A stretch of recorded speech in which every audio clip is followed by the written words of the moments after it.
Officer Erin Callahan disappeared after 1991 patrol. 7 years later, a rancher uncovered a buried truth. Some disappearances don't scream, they whisper. They slide beneath the surface of an ordinary afternoon and drag everything under with them. One moment, you're sipping coffee in a small town.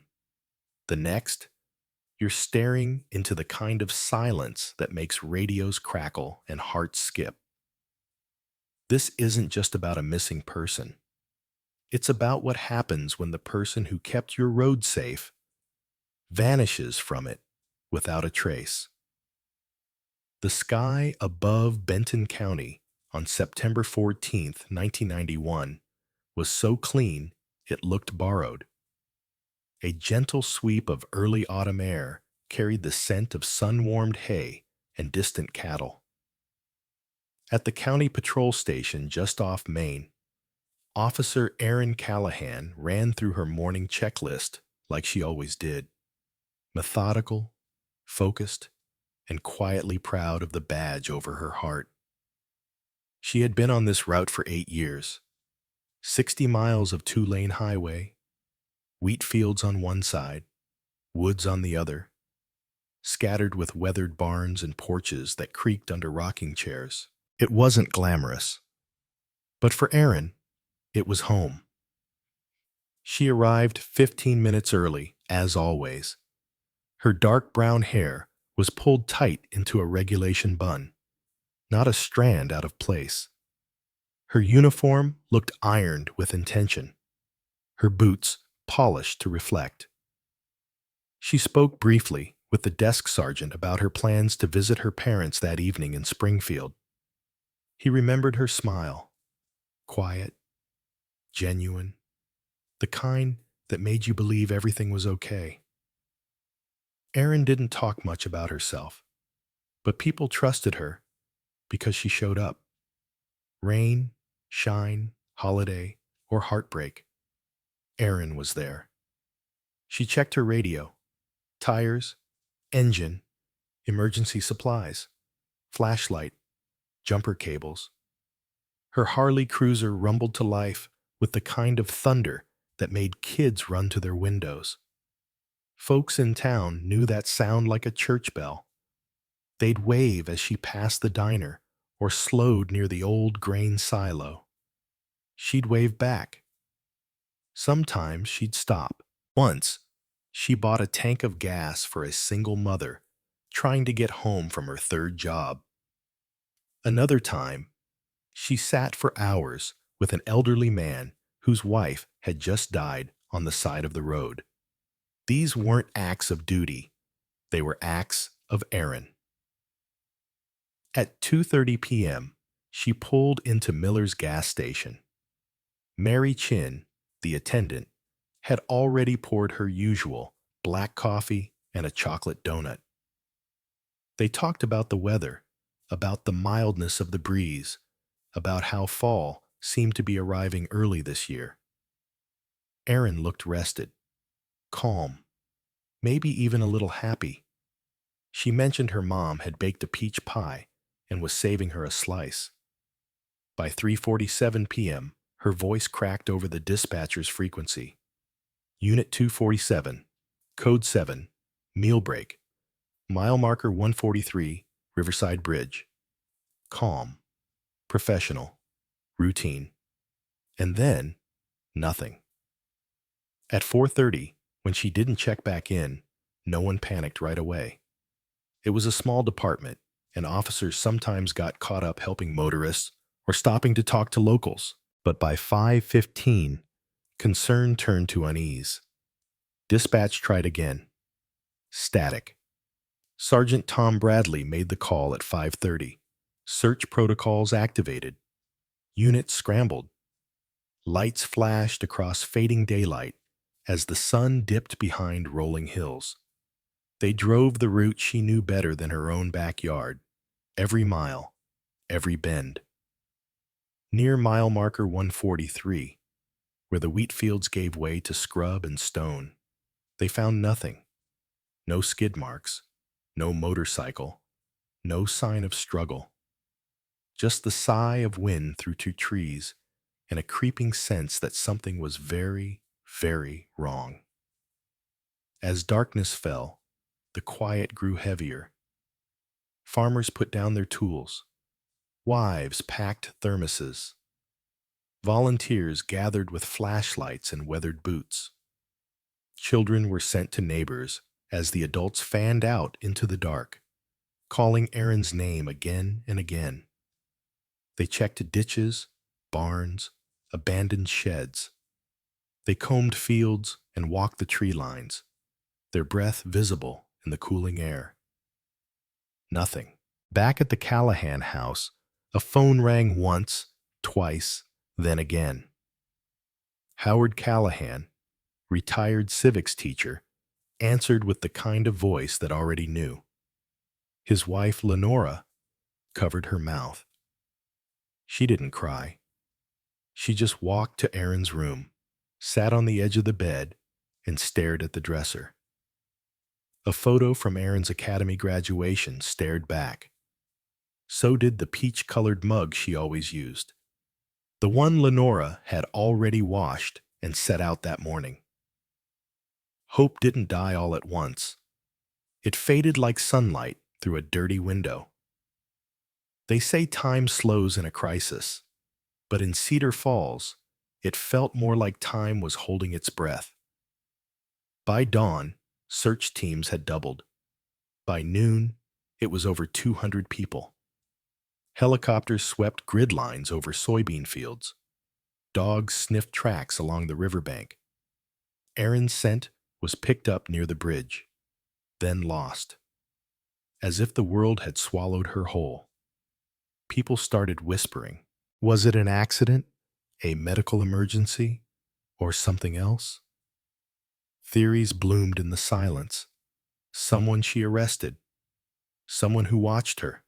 Someone who knew her schedule. The kind of evil that doesn't wear a mask, just waits behind the wheel of a pickup on an empty road. But none of it made sense. Erin was experienced, cautious, trained, and most importantly, respected.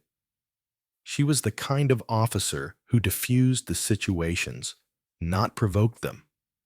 The idea that she simply vanished felt not just improbable, it felt impossible. For the rest of that week, the town refused to stop. Churches held candlelight vigils. Local diners offered free meals to search crews. Kids tied blue ribbons to trees. The reward fund hit $25,000 within 4 days. A wall of photographs and messages went up outside the sheriff's office. Everyone had something to say. What Erin did for them, what she meant to their family. No one wanted to believe she was gone. But hope, stretched thin, eventually begins to fray. By the end of September, with no new leads, the search began to lose momentum. The helicopters flew less. The volunteers returned to harvest. Reporters packed up. The calendar turned, but the silence remained. And yet, in the middle of that quiet, a man sat in the shadows of the sheriff's records room, reading and rereading every line of every report. His name was Miguel Ramirez. And though no one knew it yet, he was about to reopen the door to a case the county had already started to mourn. You see, for Miguel, this wasn't just about finding a missing officer. It was about something far older. Something that had haunted him since 1985, when someone he loved vanished into thin air, and no one ever looked long enough to find her again. By 4:45 that evening, Erin Callahan's silence had turned into something else. An ache, a dissonance that hummed quietly beneath the everyday sounds of Cedar Falls. It was the kind of silence that made even the birds stop chirping. the kind that made people whisper for no reason at all. When Sergeant Tom Bradley looked at the wall clock, its second hand sweeping like a pendulum carving anxiety, he knew. Erin should have checked in. She hadn't. He reached for the radio, tried her badge number. Once, twice. The third time, his voice cracked, ever so slightly. There was only static in return. A quiet static that didn't just fill the room. It seemed to settle into his bones. By 6 p.m., the first patrol units rolled out with lights on, not sirens. This wasn't that kind of emergency. Not yet. They followed her route, retracing the path she'd driven 1,000 times. It was muscle memory for Erin. But this time, she hadn't finished it, and there was no trace of where the road had ended for her. Near mile marker 143, they found nothing but open air, no skid marks, no oil, no bent branches, no sign of a collision, no evidence of distress. Her Harley wasn't there. Neither was she. The road simply stretched on, unbothered by the absence of someone who had once called it hers. As dusk spilled over the landscape, headlights swept the fields and trees, casting long shadows that seemed to reach for answers no one had. The wind picked up, brushing wheat stalks like fingers combing through secrets. And that's when the town began to arrive. Farmers in dusty boots, retirees in flannel jackets, teenagers holding lanterns and flashlights, mothers carrying sandwiches and coffee. One by one, without needing to be asked, they showed up.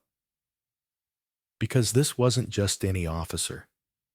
This was Erin, the woman who helped change tires in the pouring rain, who bought groceries for a widow one winter when the pension check came late, who once walked a lost child 3 miles home and didn't tell anyone about it. They came in boots and overalls and church shoes, some with old hunting dogs, others with nothing but a prayer. They didn't come for spectacle.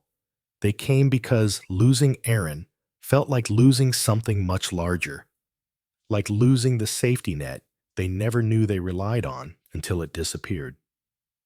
Howard Callahan was one of the first to arrive. At 68, with knees stiff from decades of teaching and 2 surgeries behind him, he refused to sit still. He moved slowly, but with purpose, a photograph of Erin tucked into his coat pocket. He showed it to every volunteer who passed him, even if they already knew her. Lenora stayed home that first night, sitting by the phone, turning the dial of the old police scanner with trembling hands. She didn't cry. She just sat there, lips pressed into a line, whispering her daughter's name like it was a prayer. Sean, Erin's younger brother, drove straight from Kansas City. He didn't stop for gas, didn't stop to think.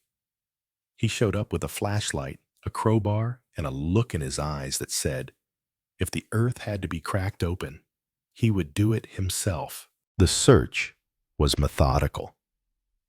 Teams combed the brush, walked every fence line, checked under bridges, inside culverts, abandoned silos, even septic tanks. Every mile of terrain held a question and not a single answer. By midnight, more than 150 people had joined. A command center was set up at Miller's gas station. Mary Chin handed out hot drinks and granola bars, her hands shaking with every refill. Across the street, the Methodist Church lit candles and opened their kitchen to cook meals for anyone still walking the fields. But nothing turned up. At sunrise, helicopters arrived, buzzing overhead like angry wasps, their shadows cutting clean lines across the fields. Dogs from neighboring counties joined the effort, noses to the ground. They picked up a trail, faint, almost ghostly, near Riverside Bridge. Then it vanished, just like she had. Local news vans showed up with bright lights and questions that no one could answer. Could she have staged her disappearance? Any enemies? What about past arrests? But the town didn't entertain those notions. Not yet. Not while the coffee was still warm and hope still lived inside church halls. Over the next few days, the search swelled. More than 300 people scoured 60 miles of terrain. The river was dredged. Wells were drained. Every lead was chased until it dissolved into nothing. Then came the tips. A woman matching Erin's description spotted at a truck stop in Kansas City. A patrol motorcycle seen parked at a rest area in St. Louis. A psychic from Arkansas claiming she saw Erin in a white room underground. None of it amounted to anything. Every tip brought a spike of hope, followed by the dull thud of disappointment. False leads became their own kind of grief, not like death, but like someone knocking on your door, handing you a balloon filled with helium, only to watch you let it go. As the days stretched into weeks, theories took root. The official narrative leaned toward mechanical failure. Maybe she crashed and crawled somewhere remote. Maybe a medical episode. Maybe an accident in terrain too difficult to search. But whispers told other stories. What if it was revenge? Erin had arrested people, written tickets, broken up fights. Not everyone liked her. Someone could have waited, followed, known her route, known she'd be alone. Others hinted at something darker. What if she walked away, left it all behind? But those who knew her scoffed at the idea. Erin wouldn't leave without telling her mother. She wouldn't abandon her badge, her route, or her people. The sheriff's department did what they could. But time is a cruel companion. Weather turned. Budgets tightened. Other crimes demanded attention. What started as a county-wide movement began to shrink. Weekend searches turned into bi-weekly efforts. Helicopters stopped flying. News vans drove away. 1 year later, on the anniversary of her disappearance, the community gathered at the Methodist church. The pews were full. The stained glass windows caught the morning light and painted soft colors on wrinkled hands. Howard stood silent. Lenora clutched Erin's coffee mug. Sean sat between them, jaw clenched. They sang Amazing Grace, the same hymn Erin once hummed while driving past the Orchard Road. Her badge number, 247, was retired that day. Folded into a flag, tucked into a case. But for her family, that wasn't closure. It was a placeholder, a ribbon tied to absence. Back home, Lenora left Erin's room untouched. The quilt remained at the foot of the bed. The boots, still polished, stood beside the dresser. Every night, she lit a candle in the window. Not because she believed Erin was still out there, but because she couldn't stand the thought of her being alone in the dark. And all the while, the silence grew. It wasn't just Erin's voice missing from the radio. It was the quiet that crept into Cedar Falls itself, as if the land had taken her and in return, given back only questions. But somewhere in the shadows of the case files, under layers of assumptions and dead ends, something stirred. A pair of tired eyes scanned her report again and again, connecting dots no one else had noticed. Miguel Ramirez had only just arrived, but for him, the silence around Erin Callahan was more than an absence. It was a whisper, a beckoning, And he wasn't the kind of man to ignore a whisper that close to the truth. Miguel Ramirez arrived in Benton County with nothing but a worn duffel, a notebook full of old regrets, and a folder labeled Erin Callahan, Case 91-247. He didn't need a warm welcome. He didn't ask for one. He wasn't here to make friends. He was here to find out why a patrol officer vanished into clear air and why no one had been able or willing to bring her back. Miguel was 52, gray at the temples, deep lines set in a face carved more by loss than time. He had spent 15 years with the Kansas City PD, most of it on cold cases. To the younger detectives, he was a relic. To the old ones, he was something closer to a priest, someone who didn't just collect evidence, but carried weight. They said he had a way of hearing what no one was saying. What most people in Benton didn't know was that Miguel had a sister once. Lucia, 19, full of jazz and big city dreams, vanished from a bus stop in 1985. Her case had gone cold before the coffee pot finished brewing at the precinct, and Miguel had never forgiven the system for that, or himself. So when he came across Erin's file, a by-the-book patrol officer, no history of conflict, no apparent motive to disappear, it wasn't curiosity that pulled him in. It was the feeling he knew too well, the echo of a life interrupted. He started where everyone else had started, and failed. But Miguel didn't read reports like most people. He didn't just read the words. He read what was missing. And it didn't take long before something caught. 3 disappearances. Erin Callahan, 1991.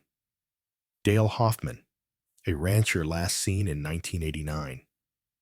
Gary Peterson, a traveling salesman who vanished in 1990. All 3 cases were logged separately. Different jurisdictions, different backgrounds. But Miguel noticed what tied them together. All 3 were last seen within 10 miles of Riverside Bridge. All 3 disappeared in daylight, on weekends, while traveling alone. No witnesses. No signs of struggle. Just an eerie, untraceable silence where a person had been. He pulled a map from the archives, laid it flat across his desk, and marked the 3 last known locations with a red pen. The dots didn't just sit on the map. They leaned toward each other. They formed a triangle. And at the center of that triangle, mile marker 143, the bridge. Miguel leaned back, stared at the geometry of absence, and whispered to the empty room, "What the hell happened here?" He dug deeper. Hoffman had been driving cattle equipment. Peterson was between sales calls. Neither had any reason to stop where they did. Neither had enemies, criminal records, or suicidal tendencies. And both had cases that fizzled into shadows within weeks of being filed, buried under bureaucracy and rural indifference. He went through the old interview notes, what little there were. A waitress thought Peterson seemed distracted the day he disappeared. A neighbor remembered Hoffman mentioning something strange near the bridge, some old building or road he couldn't place. No follow-ups, no context. Just fragments in the dark. Miguel found himself returning to Erin's last radio transmission again and again. 3:47 p.m. Code 7. Meal break. Mile marker 143. The audio had been replayed dozens of times by analysts. They found nothing out of the ordinary. But Miguel heard something no one else mentioned. Not in the tone. In the rhythm. There was a pause, just long enough to be intentional, between her location and the word break. A hesitation, tiny but deliberate, as if she were thinking about something or seeing something. He wrote it down. Then he did what no one had bothered to do in years. He drove the route himself. From the station to the gas station to the bridge. He didn't do it with a cruiser, but with an old sedan that coughed when it climbed hills. And he didn't do it once. He did it every day for a week. Different times, different weather. He wanted to know what Erin saw, what she might have stopped for, where the blind spots were, where someone might have waited. He noticed something. Just beyond the bridge, there was a gravel road, mostly overgrown, not marked on the new county maps, but present in the 1972 topography archive. He parked, walked a mile into it. Weeds clawed at his boots, birds scattered in bursts, then silence. At the end of that path was a rusted gate, and beyond it, a tangle of land that looked long abandoned. On the gate was a name, barely visible in sun-peeled paint: Burrows Ranch. He went back to the sheriff's office, asked about it, got blank stares, a few shrugs. Then an older deputy said, "That place used to belong to a guy named Walter Burrows. Died 87, I think. Didn't have family. Land's been empty since." "Anyone ever search it?" Miguel asked. The deputy hesitated. "Don't think so. It's big. Over 2,000 acres. Some buildings still standing, but it's out of the way. We focused on Erin's known route." Miguel nodded, made a note. The next morning, he returned, alone. What he found wasn't dramatic. No blood, no bones, just rot. Sagging barns, a stone chimney half swallowed by weeds, a metal shed with no door. But something lingered. Not the smell of decay, but the sensation of watching. Like the land remembered. Like it hadn't been empty. Inside a concrete outbuilding, he found animal tracks. Coyote, maybe. But also something else. Mud flattened by boot soles. Not fresh. Not old enough to be dismissed. On the back wall, a smear of red paint. 3 dots. Arranged like the triangle on his map. Miguel stood still, heart thumping. He pulled out his notebook, drew the shape again, labeled each point. Erin, Hoffman, Peterson. In the center, he wrote one word, Riverside, and just beneath it, in smaller letters, what lives between 3 vanishings? He returned to the office, requested satellite images, older survey records, topographic maps from the 1960s. He combed them for anomalies, for signs of old mines, service roads, caves, anything that might exist near the bridge, but beneath the surface. And then he saw it, a dot, listed as inactive copper shaft 47B, sealed in 1963 after a series of collapses. Located within 800 yards of where Erin last radioed in. He went back to the file.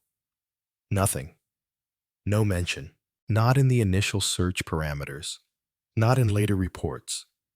As if it didn't exist. Miguel exhaled slowly, the air catching in his throat. Somewhere between human error and neglect, they had missed it, or maybe ignored it. As the sun set outside his office window, painting everything in orange and ash, Miguel sat very still. The same silence that had swallowed Erin Callahan now curled around his shoulders. But it didn't smother him. It called him. Because deep in the weeds of forgotten land, in the shadow of a rusting bridge, in a town afraid to ask too many questions, something waited to be found. And Miguel Ramirez, uninvited, unwelcome, and unwavering, was ready to go where no one else had dared to look.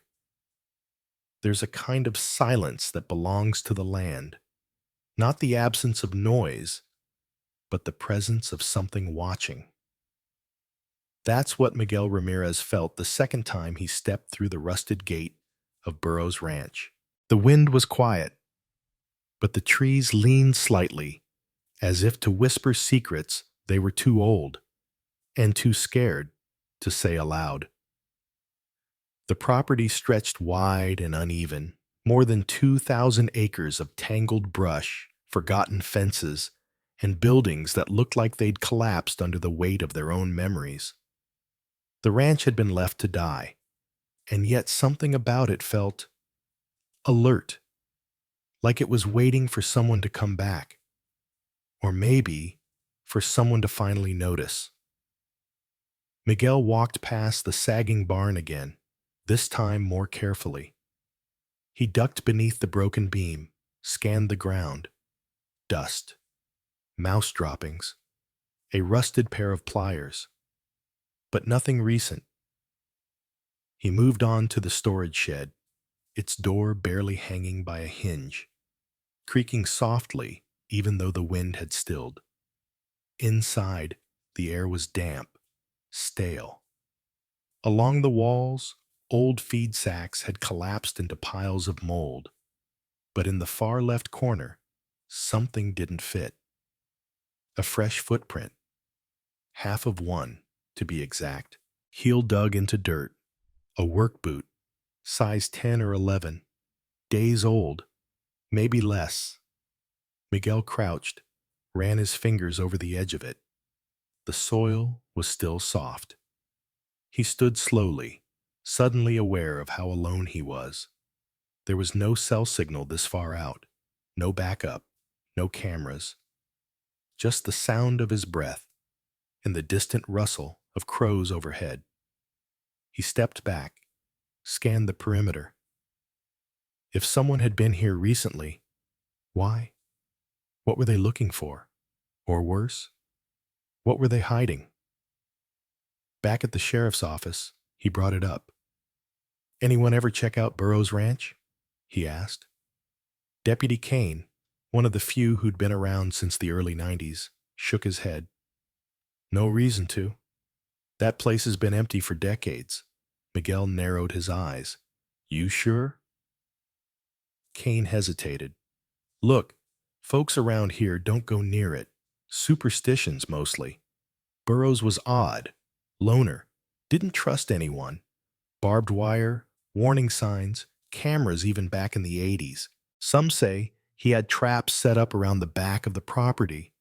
Miguel leaned forward. "Why?" "Some say he was guarding something. Others think he was just paranoid. Either way, nobody's messed with that place since he died. Let it rot."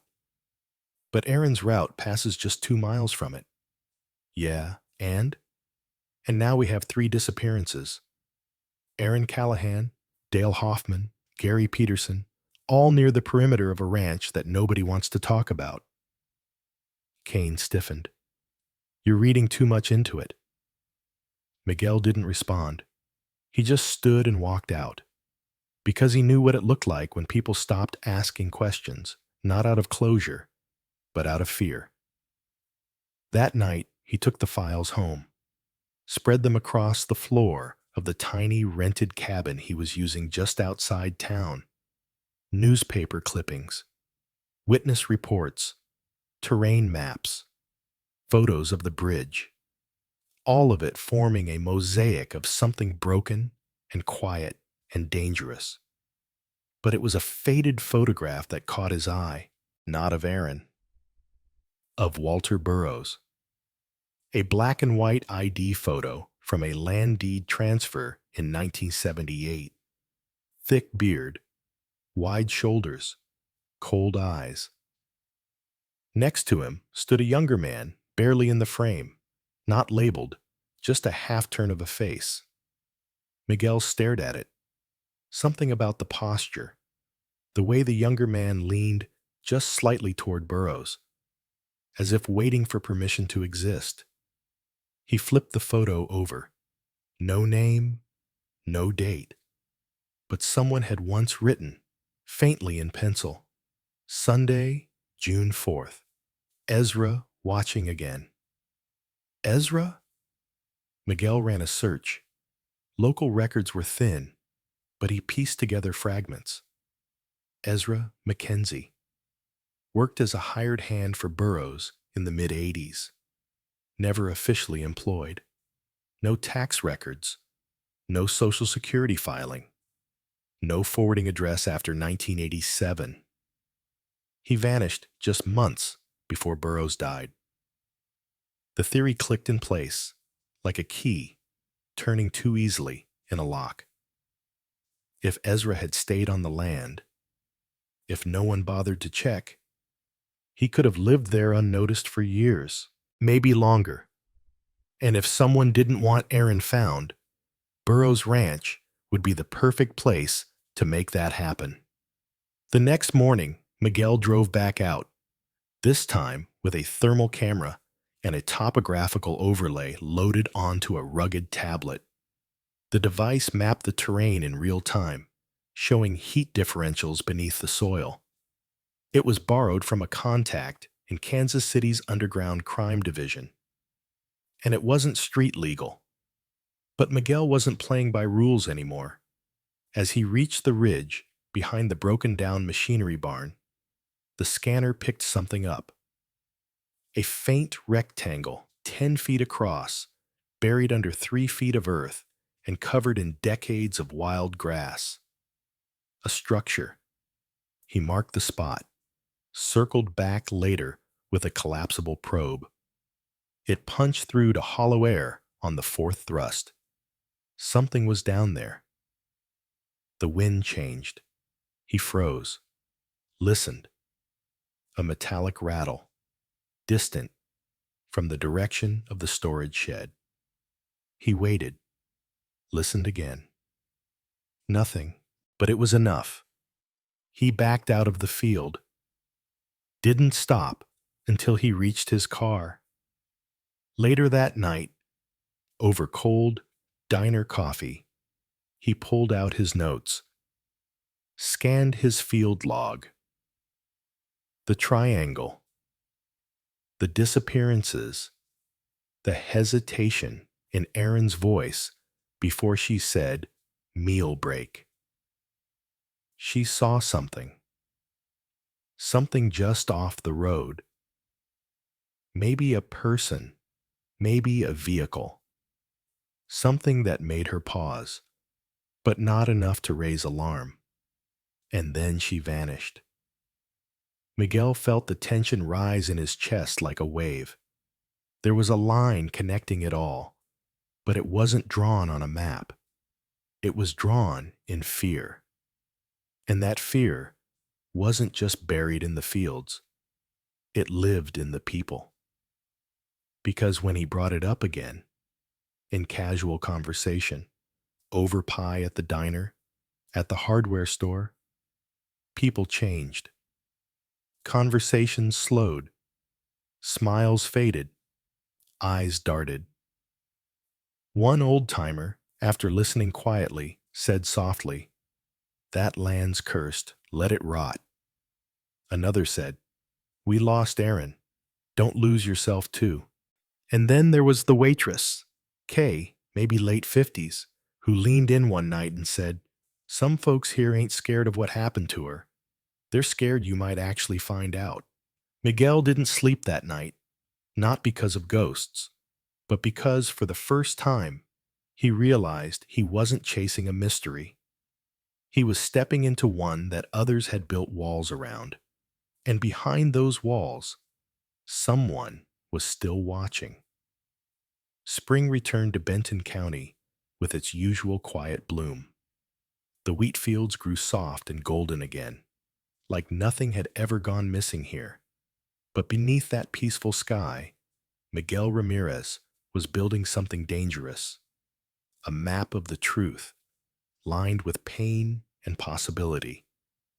By April 1998, he'd gathered enough evidence to request official ground-penetrating radar scans of the Burrows property. The request was denied. Budget constraints, private land complications, not enough probable cause, all excuses. Miguel didn't argue. He just stopped asking. He knew what the system feared wasn't the cost, it was the consequence. If Erin Callahan had been taken, and if someone local had helped cover it up, every silence from the past 7 years would become complicity. And no one in Cedar Falls wanted to be complicit. But Miguel wasn't done. He reached out to a student from the state university, Liam Dorsey, 23, studying geology and environmental mapping. Quiet kid, smart eyes, grew up in the next county over, the kind of person who still believed that truth was worth digging for. Miguel showed him the triangle, showed him the heat signature under the ridge, showed him what it meant. Liam said, "Let's find her." They began planning a private search. Nothing formal, nothing with press. Just a careful grid of 3 locations along Erin's last known route. Each site had one thing in common. They'd all been skipped during the original search efforts. Steep inclines, remote terrain, too much trouble, too few resources. Now, they had GPS mapping, thermal overlays, geological scans, and something more powerful, resolve. On May 23, 1998, a quiet Saturday, the team gathered just past sunrise. It wasn't a crowd, just Miguel, Liam, and a few volunteers, retired officers, local outdoorsmen, and people who still whispered Erin's name in their prayers. They moved slowly. The terrain was damp but passable. They brought metal detectors, first aid kits, radios. They searched with military precision, marking every sweep, every anomaly. By early afternoon, spirits were sinking. The sun was high, sweat darkening the backs of their shirts. Hope, once again, began to fray. Then, at 2:15 p.m., a shout rose from the ravine just northeast of Riverside Bridge. "Metal! We've got something here!" Miguel ran, heart pounding like a war drum, down the slope, through the scrub.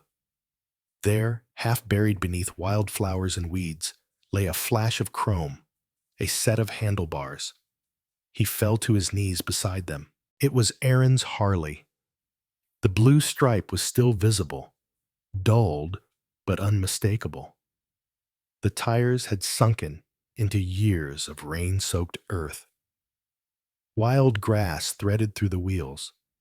The seat was split, the mirrors gone, but it was hers, and it hadn't crashed.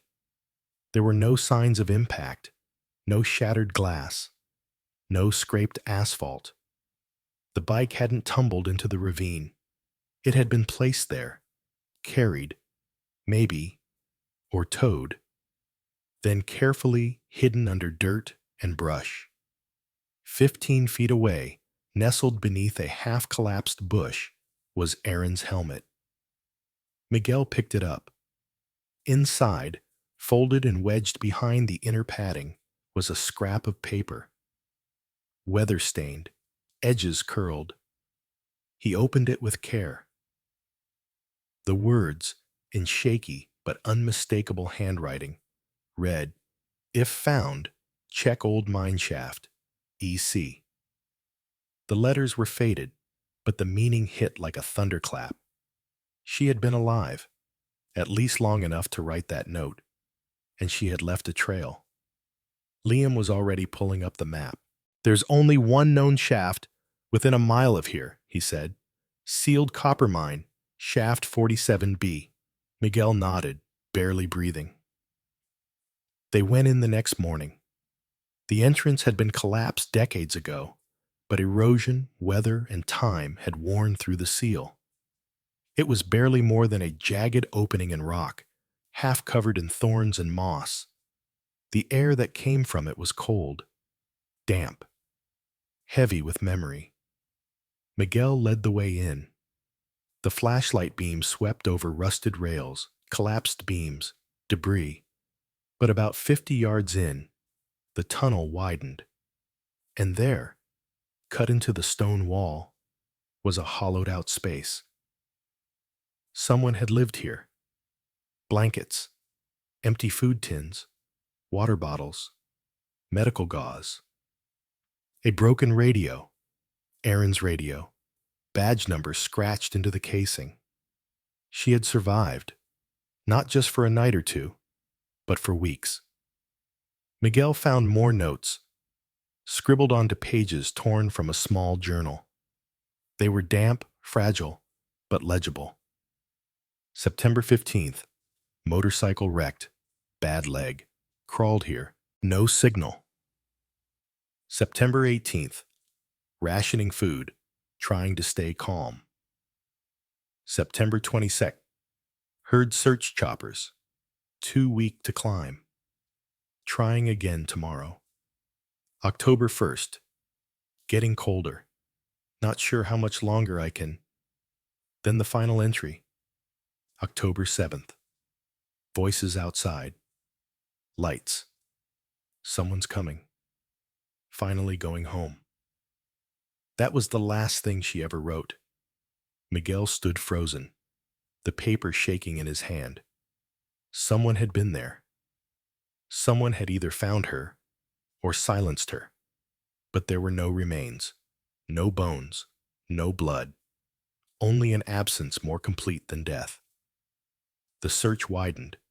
They brought in cadaver dogs, scanned the entire shaft and surrounding land, found traces of old fires, more signs of habitation.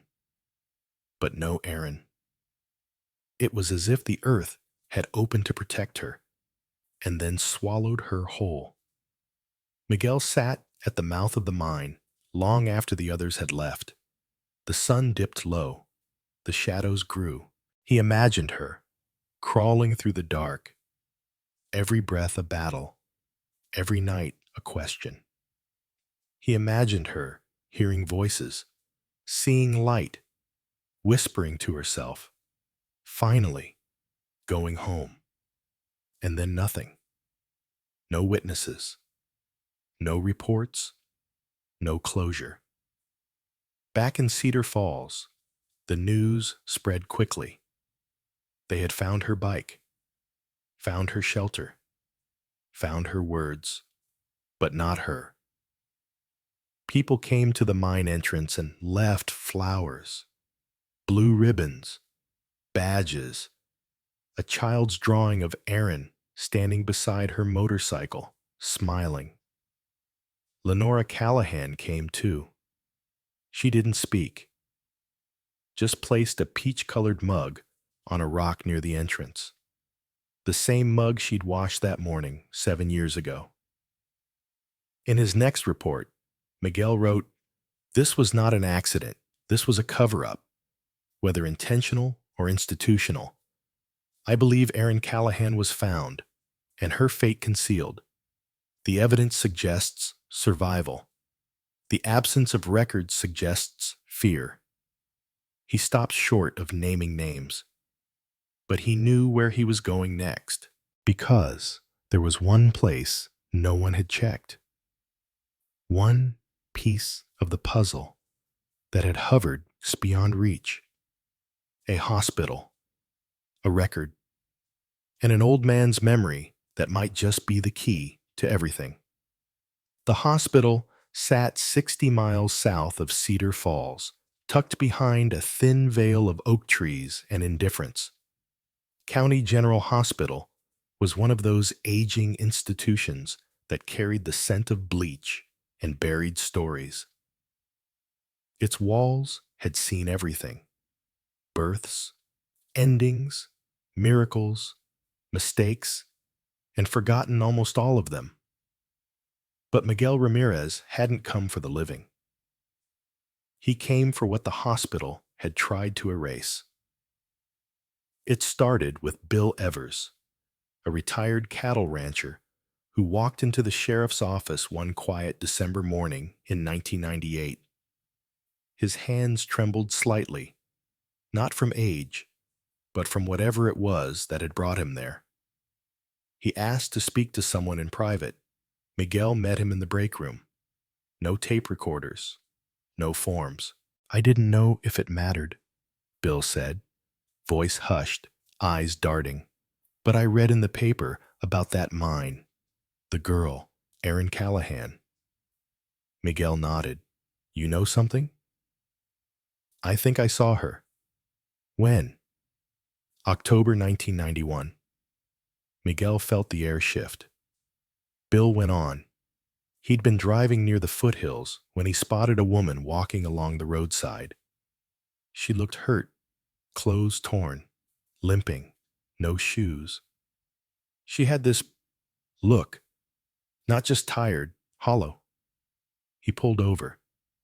She said almost nothing, just that she needed help, that she'd been lost. Her voice was hoarse, like she hadn't used it in days. Bill drove her straight to County General. They took her in, put her in a wheelchair.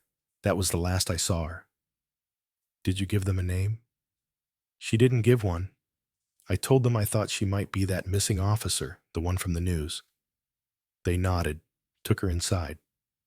"I figured that was it." Miguel's stomach dropped. "No one followed up with you?" "Nope. I waited for someone to call. No one ever did. After a while, I figured maybe it wasn't her." But Miguel already knew.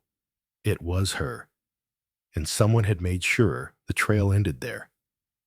The next morning, he drove to County General. The parking lot hadn't changed in decades. Neither had the coffee inside. But the records, they were gone. He asked for patient logs from October 1991. The clerk, a young woman who clearly wasn't alive when Erin disappeared, typed for a few moments, then frowned. "Sorry, that period's blank." "Blank?" he repeated. "System upgrade in 95. Some records didn't survive the transfer. Any backups? Paper files?" "Storage shed caught fire back in 96, she said. "Total loss." Miguel didn't believe in that many coincidences. He went to the basement archive anyway, walked between rows of misfiled folders, moldy cardboard, labels faded into obscurity. He found a box marked 1991, ER, with a yellow sticker reading incomplete. Inside, a stack of intake forms, many water damaged, some barely legible, but one caught his eye. Date: Oct. 7, 1991. Admitting nurse: J. Douglas. Female patient, approximately 30-35 years old. Unknown name. Injuries consistent with fall, exposure, dehydration, nonverbal. That was all it said. No name, no signature, no follow-up. Miguel searched for Nurse Douglas, retired, moved to Arizona. Another dead end. But then, buried in a maintenance file, he found a copy of a supply invoice from October 8th. One line stood out. Medical gown, property of Officer EC, disposed per protocol. That was it. A single, unintended signature of the truth. She had been there. Miguel sat in his car for nearly an hour, the form in his lap, the weight of it pressing down like wet cement. Erin had made it out of that mine, survived 23 days in the dark, left a message, been found, been brought here, and then nothing. No family called, no police notified, no name ever added to the record, because someone had made sure she stayed missing. He began digging into the hospital's ownership records. In 1991, County General had been acquired by a private health consortium, Midland Medical Group, later absorbed by a larger corporation with ties to regional politicians. The same ones who had pressured the sheriff's department to end the search after budget concerns. Miguel compiled a list of hospital board members from 1991. One of them had been Harold Kaiser, who later became a state senator. Kaiser's office didn't return calls, but Miguel knew what he was looking at now. It wasn't just negligence, it was obstruction. It was a wall built brick by people who saw a woman not as a person, but as a liability. If Erin had been admitted under duress, delirious, injured, unable to speak, and if someone in power had decided to quietly shuffle her out, or worse, then the tragedy hadn't ended in that mine. It had only begun. He visited Lenora Callahan that evening. The sky was bruised pink and blue, the way it used to be on nights when Erin was still out on patrol. Miguel stepped onto the porch, removed his hat, and held out the supply form. Lenora took it gently, fingers brushing the page as if afraid to smudge it. "She made it," he said. "She survived. Someone found her. She made it to help." Lenora blinked hard, eyes shining. "But she didn't make it home." Miguel shook his head. "No, she didn't."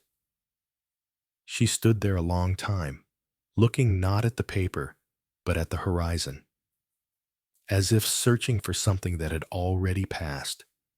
And in her silence, Miguel understood the cost of truth. It doesn't always heal. Sometimes it just exposes the wound we never closed. Later that week, he submitted his final report. 73 pages. Diagrams, testimony, evidence. His conclusion was clear. "I believe Officer Erin Callahan was found alive on October 7th, 1991. I believe she was taken to County General Hospital, treated briefly, and then disappeared from record due to deliberate suppression. Whether for legal protection, liability fear, or political motivation, her presence was erased. The silence around her case was not an accident, it was enforced." The report never saw trial. The sheriff retired 3 months later. The county quietly reassigned Miguel, and life in Cedar Falls, as always, continued. But some things changed. People whispered differently. Blue ribbons began appearing again. On fences, mailboxes, tree trunks. Someone painted her badge number, 247, beneath Riverside Bridge. And on the last day of his tenure, Miguel walked the fields one final time. He stood near the mine entrance, wind stirring around him, and whispered to the silence, "She made it out. You didn't break her. You just made sure we never heard her voice again." Then he turned and walked away. But the wind carried his words, and in the hills, where fields bend with memory and ghosts still walk with quiet boots, one name lingered long after the search had ended.